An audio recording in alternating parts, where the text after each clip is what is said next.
Rate of change and slope from tables, graphs, situations, and ordered pairs. Objectives. You will determine the rate of change of a linear function from a graph, table, situation, and formula.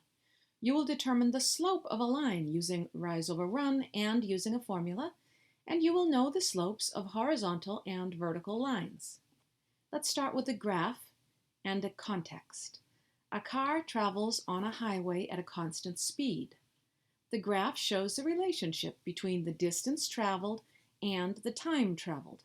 Find the rate of change. So the slope is found by rise over run, and we have identified 2 points on the graph. Starting at the lower point, let's measure the rise and measure the run. We've just made a slope triangle. Now we'll label the rise as 60 and the run as 1. The rate of change then is 60 miles over 1 hour. And we can interpret it this way. For each hour on the highway, the car travels 60 miles. Next, let's find the rate of change from a table. A shop charges a fee for renting kayaks. What is the rate of change for the rental fees? So notice the time is typically the independent variable, or x.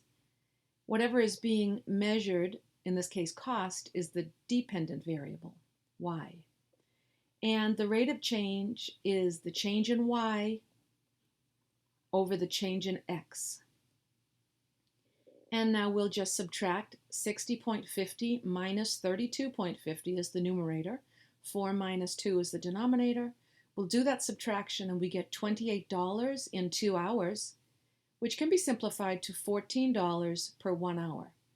So it costs $14 an hour for renting these kayaks, besides apparently the fee just to get into the kayak. All right, let's look at the rate of change from a graph. This time we want to pay attention to the fact that we'll be using rise over run, because rise is the change in y's and run is the change in x's. So let's start with the graph on the left. The rise is 2 and the run is 4.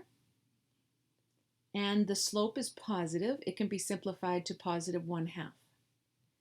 Now in the next graph, as you read the graph from left to right, you can see it is falling. We expect a negative slope. Slope is the change in y's, which is negative 9, over the change in x, which is positive 3. That's negative 3. All right, next let's look at some special case lines. These are very important lines, horizontal and vertical. We'll start with this case. And the graph of the equation y equals c, where c is a constant, is a horizontal line. The slope of a horizontal line is 0. Right, so the equation shown is y equals 4. The slope of the line is the rise over the run. We're not changing our vertical rise, so that's 0, but the run is 4. 0 divided by 4 is 0 for the slope. Now let's look at the case of a vertical line. The graph of the equation x equals c, where c is a constant, is a vertical line. The slope of a vertical line is undefined. Let's try to make sense of why it's undefined.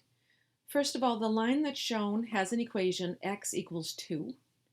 If we measure the rise, it's going to be 4, but the run is 0. So when we use rise over run, we get 4 divided by 0. Division by 0 is meaningless. We say that the slope is undefined. So remember, the slope of a horizontal line is 0. Slope of a vertical line is undefined. Now let's look at a problem-solving context, cooking. A salsa recipe calls for black beans. 10 ounces of black beans makes 4 servings. 15 ounces makes 6 servings. That point is shown on the line. 25 ounces makes 10 servings, and 45 ounces makes 18 servings. Determine the rate of change and include units. So let's start with our variables x and y. You can see x is the number of servings and y is the ounces of black beans. Let's put down the first piece of information the problem gave us. 4 servings is the result of 10 ounces of beans. Then the next ordered pair would be 6, 15. Also given in the problem is 1025, and finally 1845. Well, remember that the slope is rise over run. We can determine the slope using the graph. So let's do the rise, and we can use any 2 points, any 2 lattice points. So I'm going to go from 15 on the y-axis up to 25, and the run I'm going to go from 6 on the x-axis over to 15. So my rise is 10, you see that? And my run is 4. So rise over run 10 over 4, that simplifies to 5 over 2. That is the slope of the graph. Now let's look at the rate of change from the table. It's the change in y over the change in x.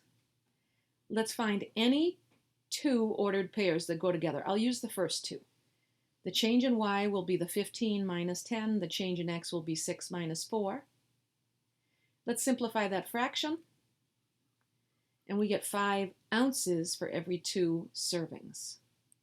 You could also call that 2.5 ounces per 1 serving if you'd like to.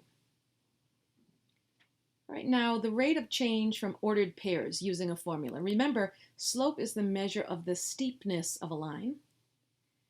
The slope, m, of a line containing these points, x sub 1, y sub 1, and x sub 2, y sub 2, is m equals y2 minus y1 over x2 minus x1.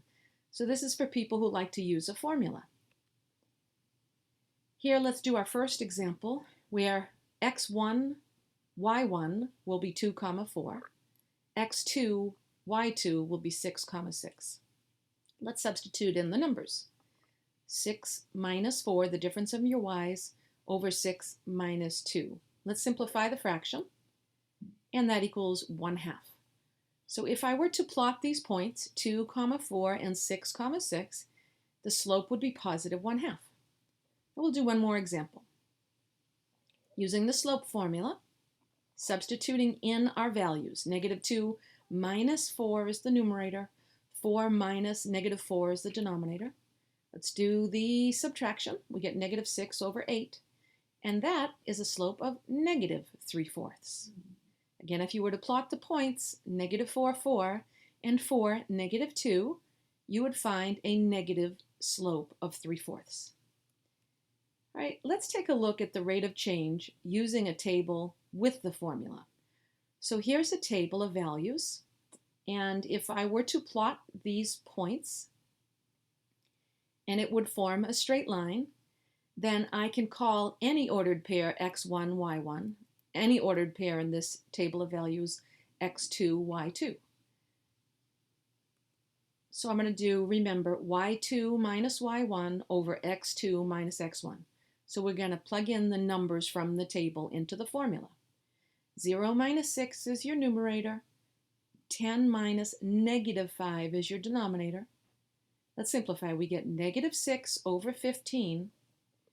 And finally, the slope found in this table of values is -2/5.